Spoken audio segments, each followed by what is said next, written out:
Bonsoir.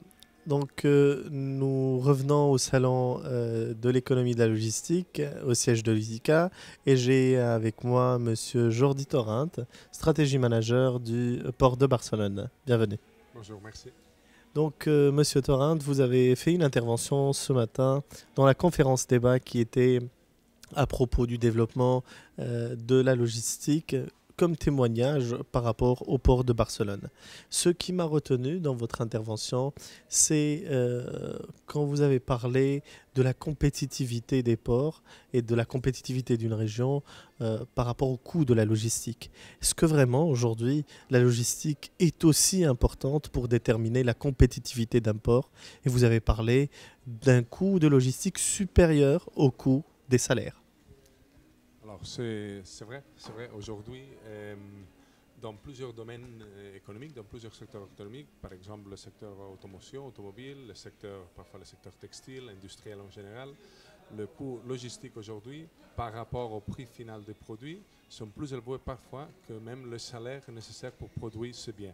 Alors, aujourd'hui, dans plusieurs domaines, la concurrence entre compagnies et entre produits s'est faite dans une grande partie par la logistique, par la réduction des coûts logistiques.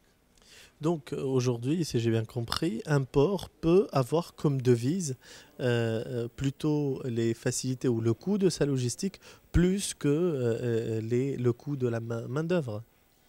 Ça, c'est une autre chose. Alors, du point de vue portuaire, le coût portuaire par rapport au prix final du produit ne sont pas très élevés en théorie.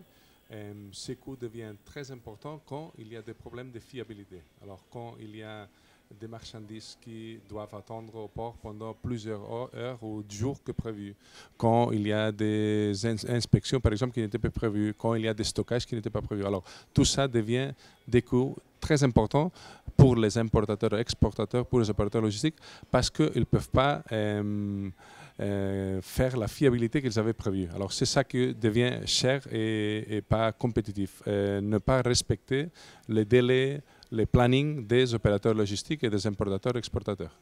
Donc ça veut dire que la question du développement de la logistique devient une question vitale. Ce n'est pas une option pour une économie de développer sa logistique. Bien sûr, aujourd'hui, quand il y a quelqu'un, par exemple, qui pense à octroyer la construction d'un modèle de voiture à une usine, moi je parle dans le cas espagnol, dans le cas espagnol, une des choses qu'il regarde le plus, c'est comment va se faire cette logistique et il peut avoir des garanties ou des différents acteurs de la chaîne logistique que tout va être fait comme ils ont prévu et avec le coût qu'ils ont prévu. Ça devient un aspect clé dans l'économie aujourd'hui moderne. Et si vous nous parlez un peu de Barcelone, quels sont les atouts de la logistique à Barcelone? Bon, à Barcelone, pendant les 20 dernières années, on a fait un processus d'amélioration d'abord des infrastructures, très important. Vous devez avoir des infrastructures, assez infrastructures pour faire des économies d'escale. Après, on a amélioré beaucoup aussi la connectivité du point de vue maritime dans la Méditerranée et interocéanique aussi, et du point de vue intérieur aussi, connectivité en train, en camion, avec l'Espagne, avec l'Europe, avec la France, avec le reste de l'Europe. Et troisièmement, améliorer la productivité, la fiabilité, la transparence et la vitesse des procédures de passage des marchandises par le port. Alors, et là, on est devenu vraiment dans quelques domaines un leader européen. Par exemple, dans le domaine de la productivité, dans la décharge et charge des bateaux, on a des niveaux de productivité similaires aux ports chinois, par exemple. D'accord. Donc aujourd'hui, nous sommes dans un salon maghrébin de la logistique et nous avons aujourd'hui assisté à une conférence débat où il y a eu plusieurs témoignages européens et méditerranéens sur leurs expériences en logistique. Est-ce que le modèle d'une région en logistique s'exporte? Et s'il ne s'exporte pas, est-ce qu'il y a des atouts qu'on peut importer en tant que zone Maghreb aujourd'hui de vos expériences développées en logistique? Moi, je pense que le Maghreb, dans la logistique aujourd'hui, il a beaucoup d'opportunités dans la logistique aujourd'hui. Par exemple, de la même façon que le port de Tanger au Maroc a attiré beaucoup de trafic grâce à des infrastructures, à des services, etc. Il y a d'autres régions du Maghreb qui pourraient faire pareil.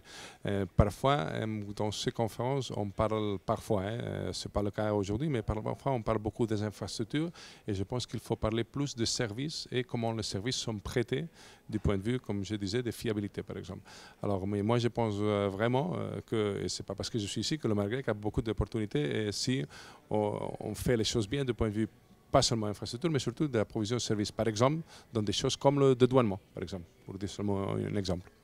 Merci beaucoup, Monsieur Torrent. Donc, nous avons accueilli ici dans le salon maghrébin sur l'économie de la logistique, Monsieur Jordi Torrent, stratégie manager du port de Barcelone. À la prochaine interview. Merci.